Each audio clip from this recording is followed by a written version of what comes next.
A community says goodbye. It means so much. And thank you. She gave to this community for 35 years. Seattle remembers the life of a beloved dog walker 1 year after she was killed. He's very, very vulnerable. A plea for help. He's very in danger. From a desperate Federal Way family. We want you to come home. Why the search for a missing man is focused on Seattle tonight. We want to find you. Kroger says it has reason for closing 2 more stores. It really reads like they ChatGPT'd a press release or a statement and sent it out. But employees aren't convinced. What? Why?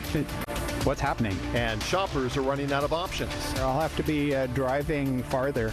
And one stroke at a time. Paddling for her gives us still purpose. An Indigenous family is drawing attention to a growing crisis. This is the way we get to continue to say her name and our family gets to heal. The centuries-old tradition hoping to solve a modern-day problem. My hope is that this canoe reaches the people that don't know how to grieve them.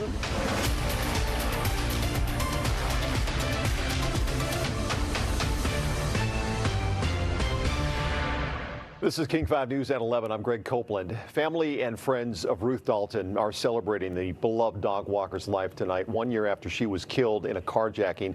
They were joined by city leaders at a Seattle park where Dalton's memory now lives on forever. King 5's Jim Nelson shows us a new tribute to ensure Dalton is remembered as more than a number. It's hard to beat the view of Lake Washington from Madison Park Beach. Ruth Dalton walked here often, and now 1 year after she and her dog Prince were killed, their memory lives on here forever. My grandma. Sometimes Melanie Roberts can almost hear her grandmother's voice. Come, sit, stay. Those 3 commands she'd give Prince are the same words written on a new plaque in their honor at the park. When I saw it in person, it was just that warmth just spread, and it was a great feeling. She is definitely looking down on us with big smiles. Family friend Gina Purdy helped make this happen. New benches overlooking the beach and that plaque. Nothing's going to bring Ruth back, but we just want to make sure that her memory isn't lost either, and what she went through and what she did trying to save her little fur babies. That's just what a hero is to me. Ruth was just one of those special people that nobody's going to be able to forget. It was here in the Madison Valley neighborhood where police say a man forced Ruth out of her car and then dragged her as he drove off. That car was found more than 5 miles away here near the Brighton playfield. That's also when police discovered Ruth's dog had been killed. The man has undergone several competency evaluations and has a hearing scheduled for October. But this night, this ceremony is entirely about Ruth. It means so much. She gave to this community for 35 years, and it is rewarding in a way to see them giving back to her memory, to her spirit, to her legacy, and in a way to me too. City leaders and loved ones together in the name of Ruth Dalton and Prince. I've been a little frozen. The last probably month at least has been difficult. It's been kind of icy, and the warmth has started thawing me out, which makes the tears come and makes me a little bit more emotional. But I'm surrounded by love here, and this is a place that she loved. And what a view it is in Seattle. Jim Nelson, King 5 News. Well, right now, a family and large team of volunteers are desperately searching the Puget Sound region for a young man they believe is in danger. He disappeared from his home in Federal Way more than a week ago. King 5's Maddie White joins us now with what we know so far tonight. Maddie? Greg, Ahmed Mohammed is missing. He's 20 years old, and his parents say he requires around-the-clock caregiving. His doctor says he has autism, schizophrenia, and developmental delays, and is unable to care for himself. If we don't find him as soon as possible, I don't know if he's going to be alive yet. A father worried sick. This is not normal. desperately combs Seattle's Green Lake area. I haven't slept, Clinging to the hope We are running everywhere, we are talking everywhere. that his autistic son will soon be found and that his grassroots search party of concerned civilians We have like more than 100 people right now in the community running around. can put their worst fears to rest. And we have them covered all over the city. Ahmed Mohammed first went missing from their family home August 11th near 320th and Pacific Highway and Federal Way. His dad, Kadar Abdi, says it was like any other day. Ahmed had been getting ready to go play basketball with his mother when he left the home. We don't know if he catch the bus. We don't know if he went with somebody. The two most recent reported sightings, Abdi says, were right here in Seattle's Green Lake area. Being a dad with a son on the autism spectrum, I understand the dangers. Ahmed's parents say they think Ahmed got lost on public transit. Some of them tried to fight with him. And worry something bad could happen to him due to his unusual social behaviors. He actually stares at people like a long time, and people can be threatened. We worry is because he will be hurt because of his behavior, his innocence. Ahmed was last seen wearing a black t-shirt and black Adidas pants with gold stripes. He's 6 feet tall and has a mustache. So we love you. We love you, your mom, your brother, I'm your father. We want you to come home, yeah. We want you. We need you, and we need you. If you see Ahmed, his father wants you to contact him directly. His contact info is listed on this story on our website, king5.com. Now, Federal Way Police Department has received a missing person report from Ahmed's father as well. I'm Maddie White, King 5 News. Evacuation orders are lifted for the Sun Country fire burning near I-90, just near Cle Elum. But firefighters say the work isn't over just yet. King 5 Sebastian Robertson shows us the progress made and the challenges that remain. We're outside Cle Elum, where crews are getting a pretty good handle on a wildfire that's burning here pretty close to I-90. They say an absolute game changer has been the use of aircraft to drop fire retardant. You can see all the pink color behind me. This has made a tremendous impact in stopping the spread of the fire. The problem is anytime you have wind blowing across the fire, you have a chance of fire spread, embers getting blown around, but it's also drying out those fuels. It might feel like a cool wind to us, but it's actually drying out the fuels. The fire started Monday afternoon along the interstate. It burned 65 acres of wooded terrain south of I-90, just north of the Yakima River. Crews Monday initially responded to a series of fires along a 7-mile stretch of the freeway between Cle Elum and Easton. State resources were quickly brought in as the warm weather and wind conditions caused the fire to spread quickly. So it makes it a pretty complex fire from the beginning when you get involved in a forest wooded area like that. Lots of habitat to protect in there, bull trout habitat on the river, the hatchery itself, the homes that were in that area. The cause of the fire is still under investigation, though fire officials suspect it was likely human caused, reminding the public that anything from a lit cigarette to sparking chains can quickly ignite dry grasses. While evacuation orders have been lifted, the threat from the fire is not over, especially with high temperatures and high winds in the forecast. Expect to see fire crews in the area for days to come. Near Cle Elum, Sebastian Robertson, King 5 News. And meteorologist Leah Pizzetti here now to kind of give us a look at what those firefighters are going to be dealing with in those days ahead. We had a little bit of sweet relief, but things are going to be worsening in the context of firefight as we head into the next couple of days. Hot and dry will be the key words into the weekend. Right now, it's pretty mild out there, so we do have a live look outside over Queen Anne right now. Very mild out there. Temperatures have been in the 70s during the day today, so overall, really pleasant conditions. As of right now, our current temperatures are mostly in the 50s, a few 60s still hanging on in Bremerton, Seattle, and Tacoma, but a really quiet night for us. Lows for tonight will be in the 50s. But let's take a look forward, get you into the next couple of days. 70s for tomorrow. Soak up those 70s if you like the cooler weather, because temperatures will be back into the 80s and even some 90s. You see those 90s creeping in on Friday down south in Olympia. We will introduce even more 90s as we head into Saturday. So it is definitely going to be a much different situation as we head into the weekend. Well, 2 more Seattle area Fred Meyer locations are closing for good. It's part of the parent company Kroger's plan to close dozens of stores nationwide.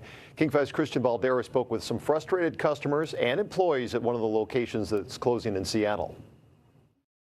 There are now a total of 6 stores owned by Kroger that will close in Washington State by the end of this year. The 2 most recently announced ones are 2 Fred Meyer's locations, one in Redmond, the other one right here in Seattle's Lake City neighborhood, where the parking lot may look full and busy, but Kroger says that these locations, they are underperforming. You get pulled into this conference room with a whole bunch of other people and you're sitting there like, what is happening? It was supposed to be another shift working at the Fred Meyer store in the northeast Seattle neighborhood of Lake City. Melissa's worked here for about 3 years. And next thing you know, like, well, so we're closing down the store. And you're just sitting there like, what? Why? What's happening? This Lake City store will close in less than 2 months. 175 workers are now left looking for new jobs or trying to transfer to a new location. It's a good job.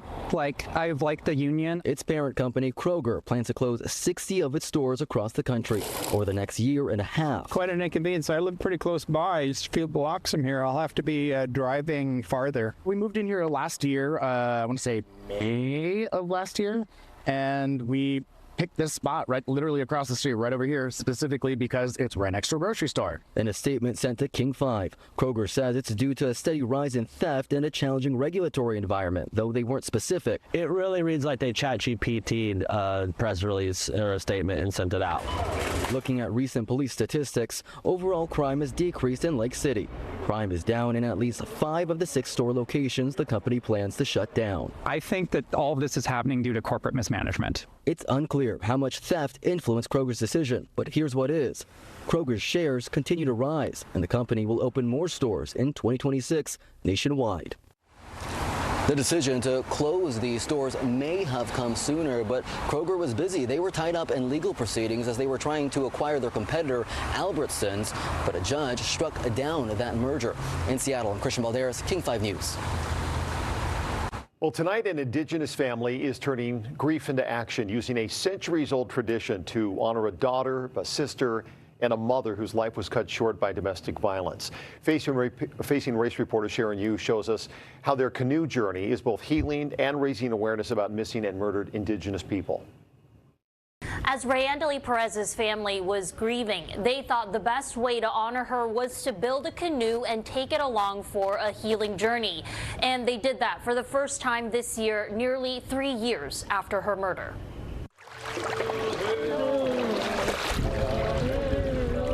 Paddling for her gives us still purpose, and it still brings her memory every day when we put the canoe in the water and we practice.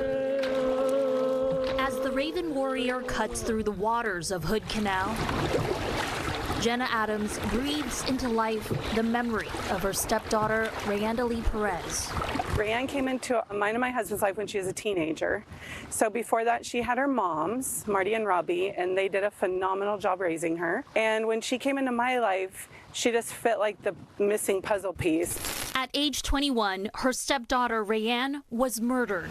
Rayanne's boyfriend was convicted of the crime. The couple had been arguing and fought over a loaded gun in their home in Lacey. Rayanne was hit in the face. Last year, Marquand Bryant was sentenced to 13 years for the crime, but Rayanne's family worried. It is tragic in every way, shape, and form. Rayanne would become yet another Indigenous woman claimed by domestic violence, like so many before her. The young Nisqually mother left behind a daughter. Her mom's not here to celebrate her 4th birthday. She loves dill pickles, so she picked out a shirt that says "Turning 4 is a big dill." It makes you miss her all over again. Since her death, Jenna and her daughter, Hattie Williams, have been preparing to paddle hundreds of miles in Rayanne's memory and to bring awareness to missing and murdered Indigenous people. Training a group of paddlers for the 5-day, near 120-mile journey from Skokomish to Elwha. This is the way we get to continue to say her name and our family gets to heal. Because to us, Marquand Bryant going to prison wasn't enough justice for us or my niece. For the Coast Salish people, a canoe is more than a mode of transportation. It's a spiritual vessel that ties them together, especially in grief over the Indigenous loved ones who go missing or are murdered. My hope is that this canoe reaches the people that don't know how to grieve the loss of their loved ones, or that they find us and it teaches them how to pray that their loved one comes home. According to the CDC, domestic violence was a factor in 38% of homicides of American Indian and Alaska Native women. Washington State created a special task force in 2021 dedicated to missing and murdered Indigenous women and people. The group investigates systemic failures in law enforcement, data collection, and jurisdiction while centering the voices of Native families seeking justice and answers. There's a responsibility back and forth. Abigail Echohawk is the executive director of the Seattle Indian Health Board and also the executive committee member of the state's MMIWP task force. American Indian women, 1 out of every 2 will be a victim of violence in their lifetime. She says the task force has made progress in supporting Native families, but violence against Indigenous women continues. And why is there always another missing person? Why is there always another murder? Why is there always us having to fight for basic dignity of Indigenous peoples? The growing list of names on these commemorative paddles weighs heavily on the crew as they row. The rhythm of the pulls soothing broken hearts. And every time those canoe paddles dance, we bring life to the ones that they've lost. And we'll continue to say their name because they will never be forgotten.